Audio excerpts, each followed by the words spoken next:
again. I hope you're all well. My name is Gildart Jackson, and we have been reading a chapter a day of Great Expectations by Charles Dickens in front of the fire since almost the start of this whole coronavirus thing, in the hope that it'll give you a little company at 5 o'clock Pacific when I do it on Instagram. You can also catch all the chapters on the YouTube channel Fireside Reading. Actually, we're reading it in much the same way that people consumed it back when Dickens wrote it in 1860 and 1861. He wrote his novels in installments, and they were published in magazines that came out, and people would bring them home and they'd read them, or they'd read them together in front of the fire. So we have an installment every day. And right now, we are on chapter 18.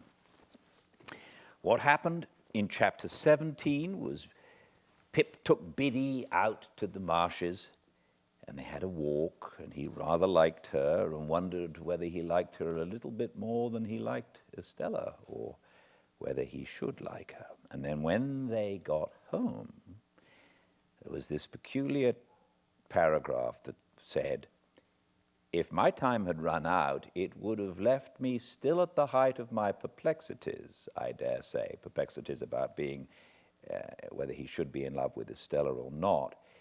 It never did run out, however, but was brought to a premature end as I proceed to relate.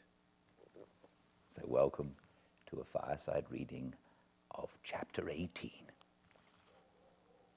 It was in the 4th year of my apprenticeship to Joe, and it was a Saturday night. There was a group assembled round the fire at the Three Jolly Bargemen, attentive to Mr. Wopsle as he read the newspaper aloud. Of that group, I was one. A highly popular murder had been committed, and Mr. Wopsle was imbrued in blood to the eyebrows. He gloated over every abhorrent adjective in the description and identified himself with every witness at the inquest. He faintly moaned, "I am done for," as the victim, and he barbarously bellowed, "I'll serve you out," as the murderer. He gave the medical testimony in pointed imitation of our local practitioner, and he piped and shook as the aged turnpike keeper who had heard blows to an extent so very paralytic as to suggest a doubt regarding the mental competency of that witness. The coroner, in Mr. Wopsle's hands, became Timon of Athens, the beadle Coriolanus. He enjoyed himself thoroughly, and as we all enjoyed ourselves and were delightfully comfortable. In this cozy state of mind, we came to the verdict, willful murder. Then, and not sooner, I became aware of a strange gentleman leaning over the back of the settle opposite me, looking on. There was an expression of contempt on his face, and he bit the side of his great forefinger as he watched the group of faces. "Well," said the stranger to Mr. Wopsle when the reading was done, "have you settled it all to your own satisfaction, I have no doubt?" Everybody started and looked up as if it were the murderer. He looked at everybody coldly and sarcastically. "Guilty, of course," said he. "Out with it. Come." "Sir," returned Mr. Wopsle, "without having the honour of your acquaintance, I do say guilty." Upon this, we all took courage to unite in a confirmatory murmur. "I know you do," said the stranger. "I knew you would. I told you so. But now I'll ask you a question. Do you know, or do you not know, that the law of England supposes every man to be innocent until he is proved to be guilty?" "Sir," Mr. Wopsle began to reply, "as an Englishman myself, I—" "Come," said the stranger, biting his forefinger at him. "Don't evade the question. Either you know it or you don't know it. Which is it to be?" He stood with his head on one side and himself on one side in a bullying, interrogative manner, and he threw his forefinger at Mr. Wopsle, as it were to mark him out, before biting it again. "Now," said he, "do you know it, or don't you know it?" "Certainly I know it," replied Mr. Wopsle. "Certainly you know it. Then why didn't you say so at first? Now I'll ask you another question," taking possession of Mr. Wopsle as if he had a right to him.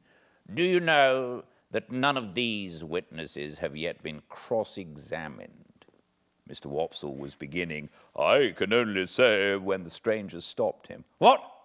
You won't answer the question, yes or no?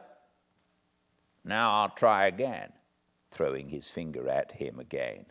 "Attend to me. Are you aware, or are you not aware, that none of these witnesses have yet been cross-examined? Come, I only want one word from you, yes or no." Mr. Wopsle hesitated, and we all began to conceive rather a poor opinion of him. "Come," said the stranger, "I'll help you. You don't deserve help, but I'll help you. Look at that paper you hold in your hand. What is it?" "What is it?" repeated Mr. Wopsle, eyeing it, much at a loss. "Is it," pursued the stranger in his most sarcastic and suspicious manner, "the printed paper you have just been reading from?" "Undoubtedly." "Undoubtedly. Now turn to that paper and tell me whether it distinctly states that the prisoner expressly said that his legal advisers instructed him altogether to reserve his defense." "I read that just now," Mr. Wopsle pleaded. "Never mind what you read just now, sir. I don't ask you what you read just now. You may read the Lord's Prayer backwards, if you like, and perhaps have done it before today. Turn to the paper. No, my friend, not to the top of the column. You know better than that. To the bottom. To the bottom." We all began to think Mr. Wopsle full of subterfuge. "Well, have you found it?"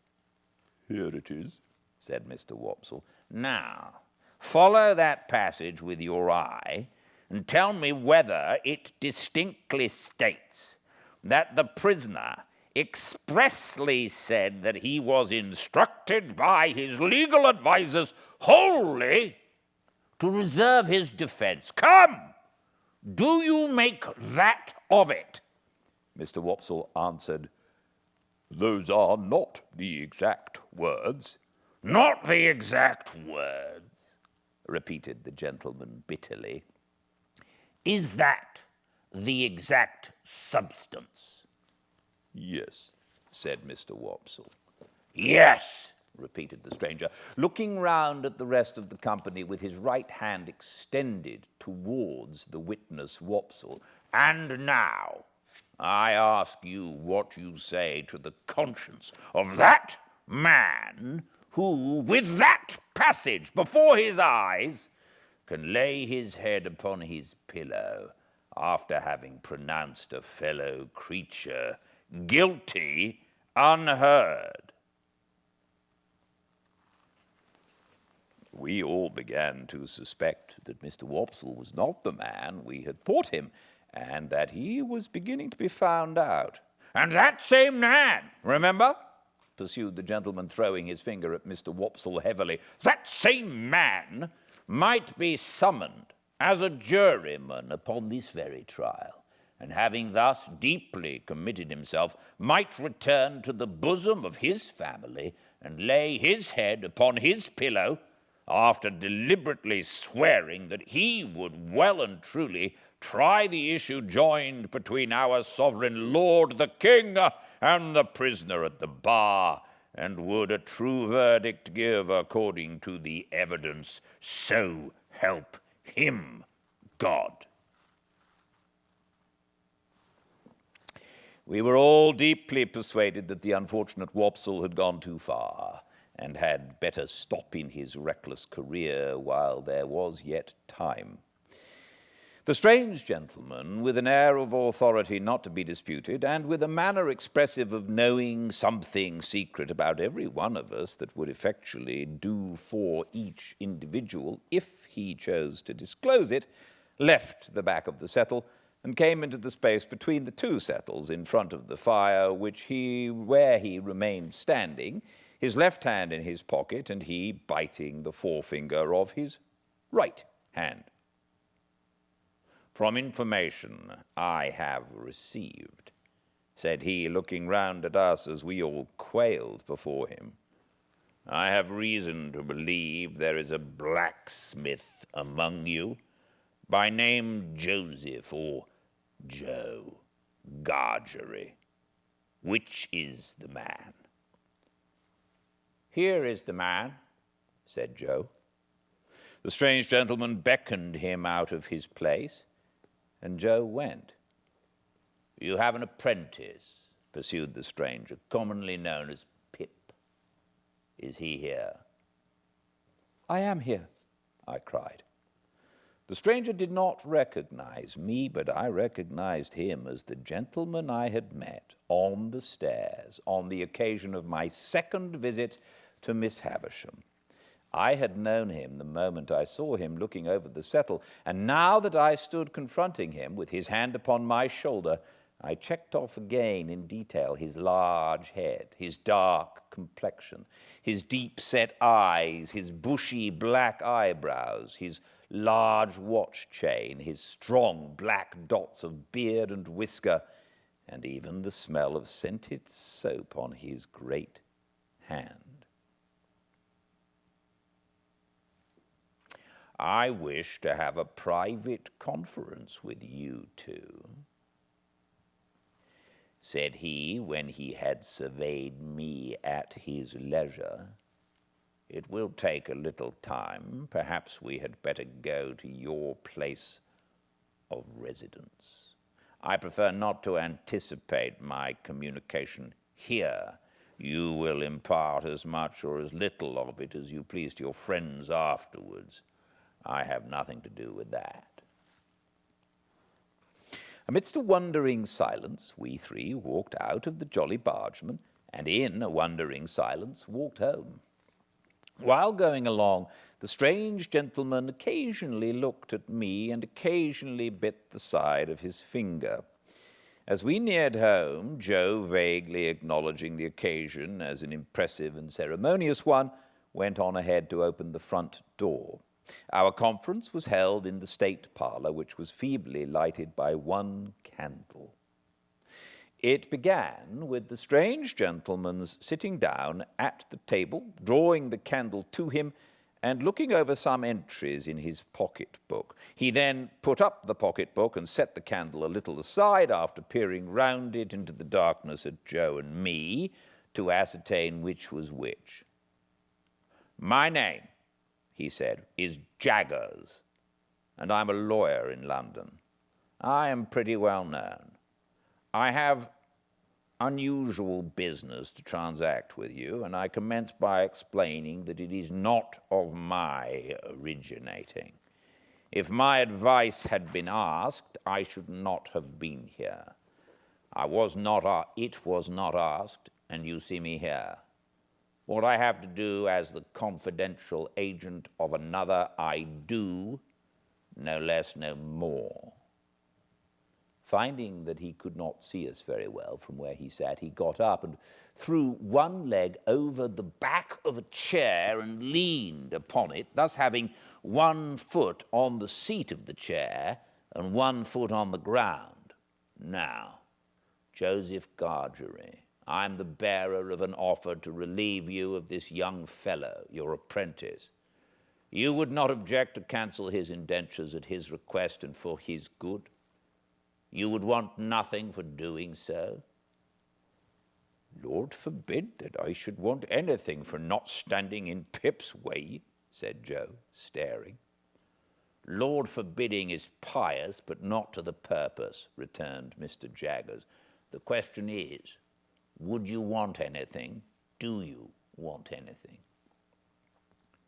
"The answer is," returned Joe sternly, No. I thought Mr. Jaggers glanced at Joe as if he considered him a fool for his disinterestedness, but I was too much bewildered between breathless curiosity and surprise to be sure of it. Very well, said Mr. Jaggers. Recollect the admission you have made, and don't try to go from it presently. Who's a-going to try? Retorted Joe. I don't say anybody is. Do you keep a dog? Yes, I do keep a dog. Bear in mind, then, that Bragg is a good dog, but Hold Fast is a better. Bear that in mind, will you? Repeated Mr. Jaggers, shutting his eyes and nodding his head at Joe, as if he were forgiving him something. Now I return to this young fellow, and the communication I have got to make is that he has great expectations. Joe and I gasped and looked at one another. I am instructed to communicate to him, said Mr. Jaggers, throwing his finger at me sideways, that he will come into a handsome property. Further, that it is the desire of the present possessor of that property that he be immediately removed from his present sphere of life and from this place, and be brought up as a gentleman. In a word, as a young fellow of great expectations. My dream was out. My wild fancy was surpassed by sober reality. Miss Havisham was going to make my fortune on a grand scale. Now, Mr. Pip, pursued the lawyer, I address the rest of what I have to say to you. You are to understand first that it is the request of the person from whom I take my instructions that you always bear the name of Pip. You will have no objection, I dare say, to the great expectations being encumbered with that easy condition, but if you have any objection, this is the time to mention it. My heart was beating so fast, and there was such a singing in my ears that I could scarcely stammer, I had no objection. I should think not.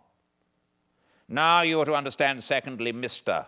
Pip, that the name of the person who is your liberal benefactor remains a profound secret until the person chooses to reveal it. I am empowered to mention that it is the intention of the person to reveal it at first hand by word of mouth to yourself. When or where that intention may be carried out, I cannot say. No one can say. It may be years hence. Now, you are distinctly to understand that you are most positively prohibited from making any inquiry on this head, or any allusion or reference, however distant, to any individual whomsoever as the individual in all the communications you may have with me. If you have a suspicion in your own breast, keep that suspicion in your own breast. It is not the least to the purpose. What the reasons of this prohibition are, they may be the strongest and gravest reasons, or they may be mere whim. This is not for you to inquire into. The condition is laid down. Your acceptance of it and your observance of it as binding is the only remaining condition that I am charged with by the person from whom I take my instructions, and for whom I am not otherwise responsible. That person is the person from whom you derive your expectations, and the secret is solely held by that person and by me. Again, not a very difficult condition with which to encumber such a rise in fortune, but if you have any objection to it, this is the time to mention it. Speak out. Once more, I stammered with difficulty that I had no objection. I should think not. Now, Mr. Pip, I have done with stipulations. though he called me Mr. Pip and began rather to make up to me, he still could not get rid of a certain air of bullying suspicion, and even now he occasionally shut his eyes and threw his finger at me while he spoke, as much as to express that he knew all kinds of things to my disparagement, if he only chose to mention them. We come next to mere details of arrangement. You must know that although I have used the term expectations more than once, you are not endowed with expectations only. There is already lodged in my hands a sum of money amply sufficient for your suitable education and maintenance. You will please consider me your guardian. Oh, for I was going to thank him, I tell you at once, I am paid for my services, or I shouldn't render them. It is considered that you must be better educated in accordance with your altered position, and that you will be alive to the importance and necessity of at once entering on that advantage. I said I had always longed for it. Never mind what you've always longed for, Mr. Pip, he retorted. Keep to the record. If you long for it now, that's enough. Am I answered that you are ready to be placed at once under some proper tutor? Is that it? I stammered, yes, that it was. Good. Now your inclinations are to be consulted. I don't think that wise, mind, but it's my trust. Have you ever heard of any tutor whom you would prefer to another? I had never heard of any tutor but Biddy and Mr. Wopsle's great aunt, so I replied in the negative. There is a certain tutor of whom I have some knowledge, who I think might suit the purpose, said Mr. Jaggers. I don't recommend him, observe, because I never recommend anybody. The gentleman I speak of is one Mr. Matthew Pocket. I caught at the name directly. Miss Havisham's relation. The Matthew who Mr. and Mrs. Camilla had spoken of. The Matthew whose place was to be at Miss Havisham's head when she lay dead in her bride's dress on the bride's table. You know the name? Said Mr. Jaggers, looking shrewdly at me, and then shutting up his eyes while he waited for my answer. My answer was that I had heard of the name. Oh, said he, you have heard of the name, but the question is, what do you say of it?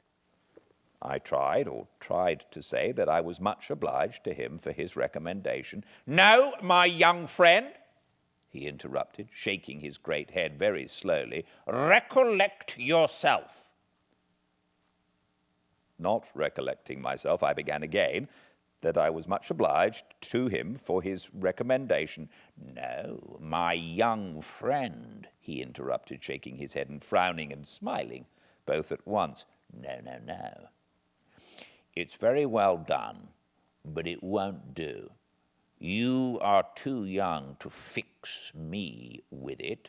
Recommendation is not the word, Mr. Pip. Try another.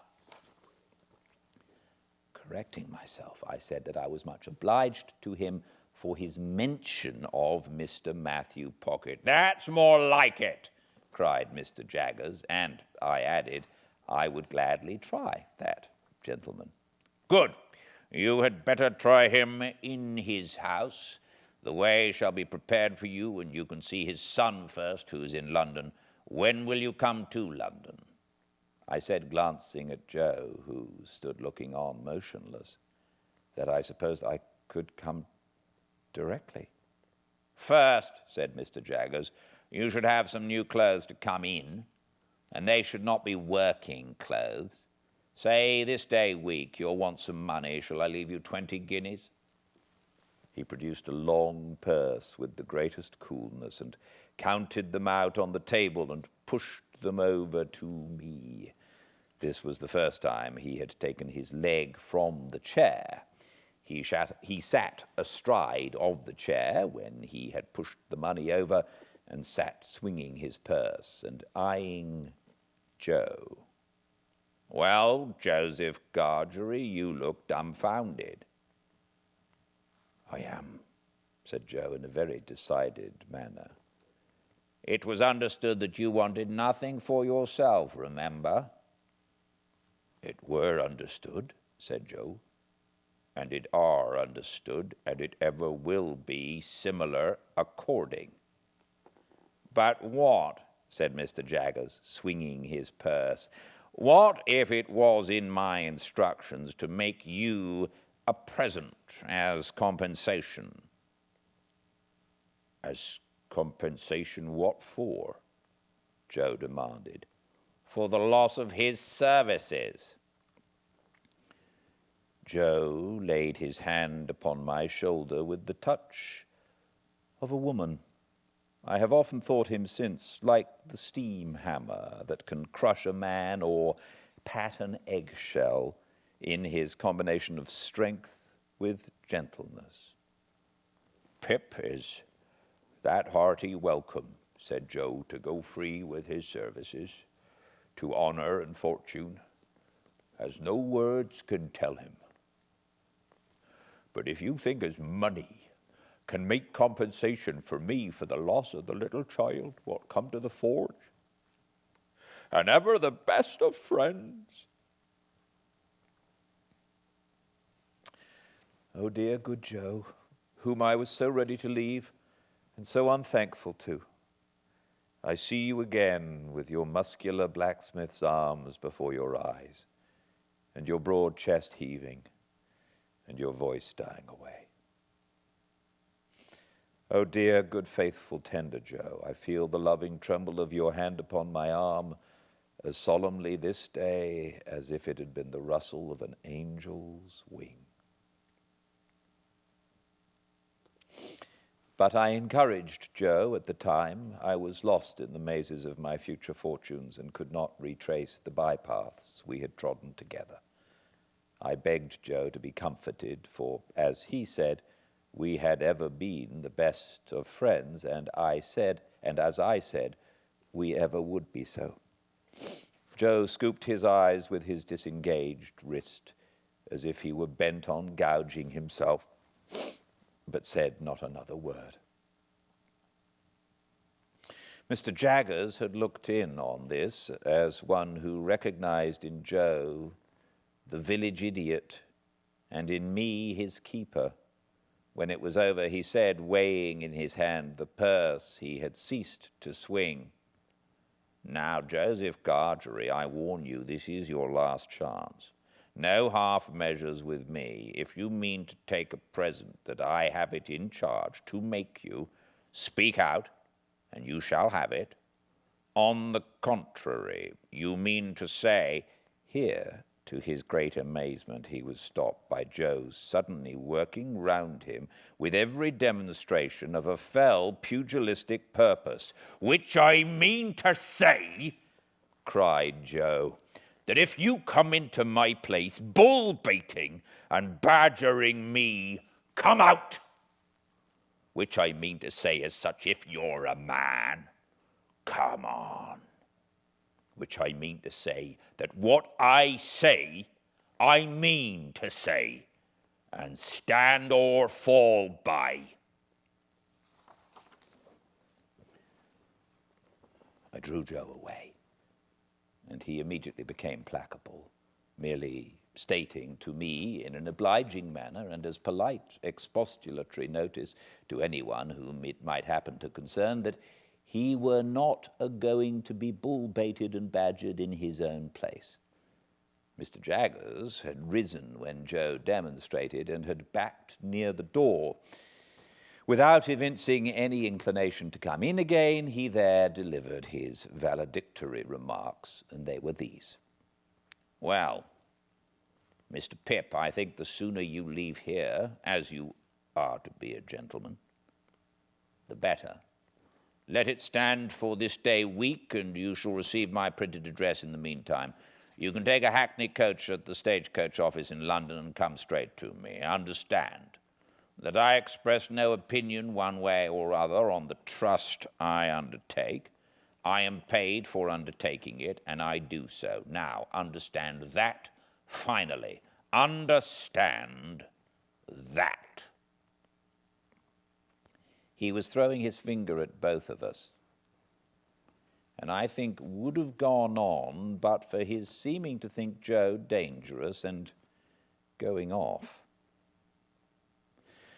Something came into my head which induced me to run after him as he was going down to the Jolly Bargeman, where he had left a hired carriage. "I beg your pardon, Mr. Jaggers." "Hello," said he, facing round. "What's the matter?" "I wish to be quite right, Mr. Jaggers, and to keep to your directions, so I thought I had better ask, would there be any objection to my taking leave of any one I know about here before I go?" "No," said he, looking as if he hardly understood me. "I don't mean in the village only, but uptown." "No," said he, "no objection." I thanked him and ran home again, and there I found that Joe had already locked the front door and vacated the state parlor, and he was seated by the kitchen fire with a hand on each knee, gazing intently at the burning coals. I, too, sat down before the fire and gazed at the coals, and nothing was said for a long time. My sister was in her cushioned chair in her corner, and Biddy sat at her needlework before the fire, and Joe sat next Biddy, and I sat next Joe in the corner opposite my sister. The more I looked into the glowing coals, the more incapable I became of looking at Joe. The longer the silence lasted, the more unable I felt to speak. At length I got out, "Joe, have you told Biddy?" "No, Pip," returned Joe, still looking at the fire and holding his knees tight, as if he had private information that they intended to make off somewhere, "which I left it to yourself, Pip." "I would rather you told, Joe." "Pip's a gentleman of fortune, then," said Joe, "and God bless him in it." Biddy dropped her work and looked at me. Joe held his knees and looked at me. I looked at both of them. After a pause, they both heartily congratulated me. But there was a certain touch of sadness in their congratulations that I rather resented. I took it upon myself to impress Biddy, and through Biddy Joe, with the grave obligation I considered my friends under, to know nothing and say nothing about the maker of my fortune. It would all come out in good time, I observed, and in the meantime nothing was to be said save that I had come into great expectations from a mysterious patron.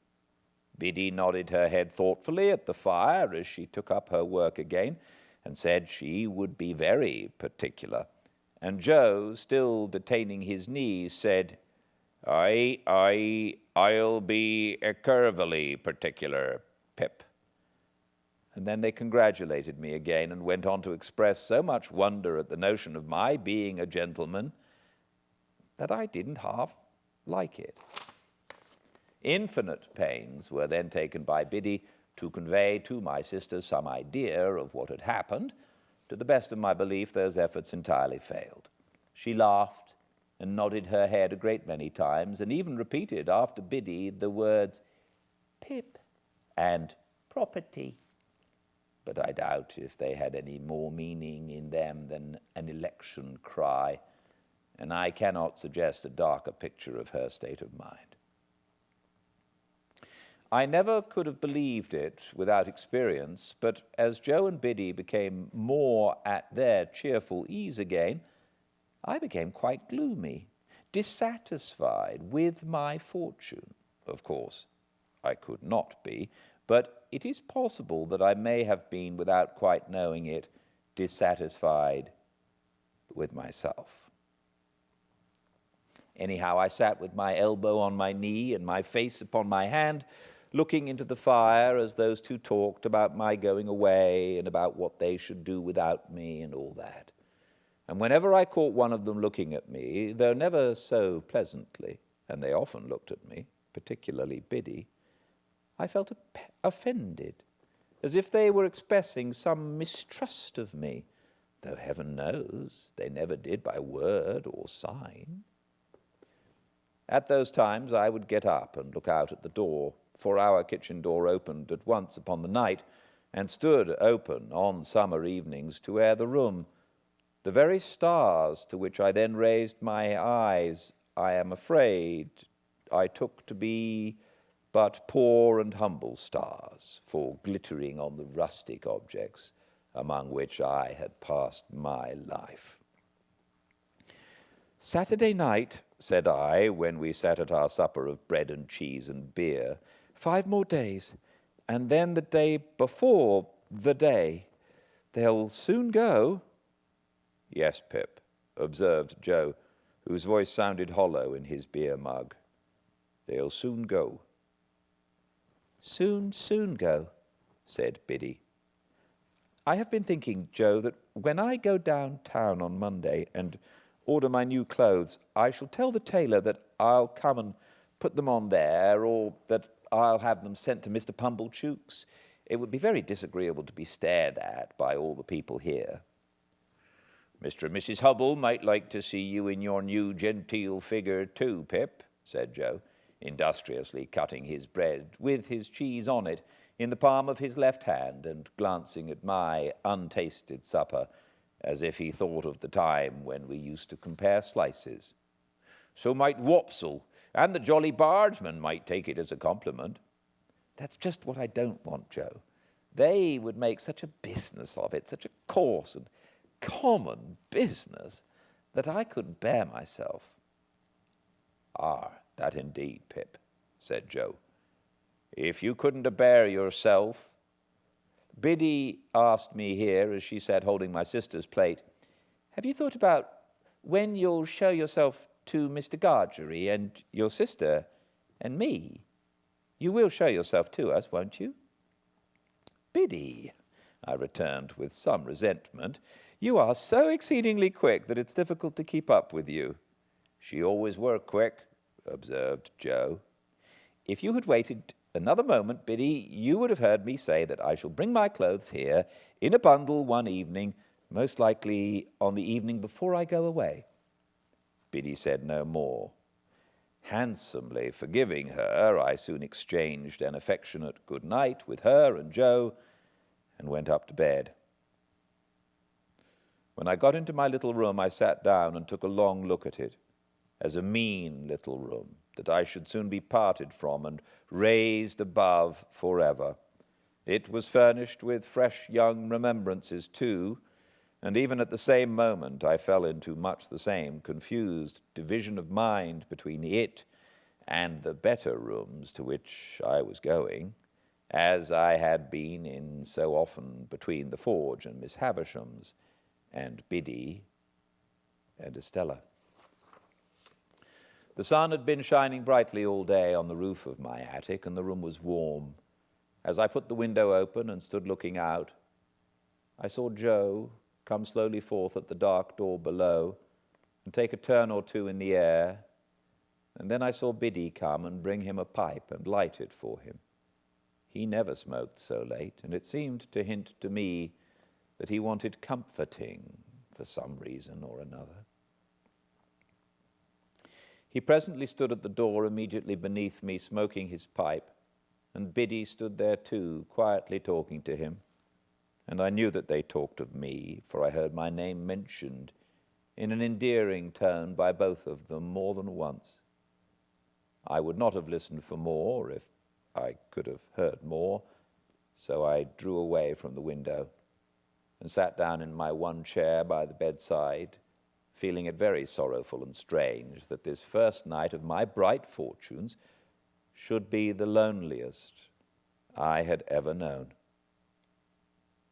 Looking towards the open window, I saw light wreaths from Joe's pipe floating there, and I fancied it was like a blessing from Joe, not obtruded on me or paraded before me, but pervading the air we shared together. I put my light out and crept into bed, and it was an uneasy bed now, and I never slept the old sound sleep in it anymore.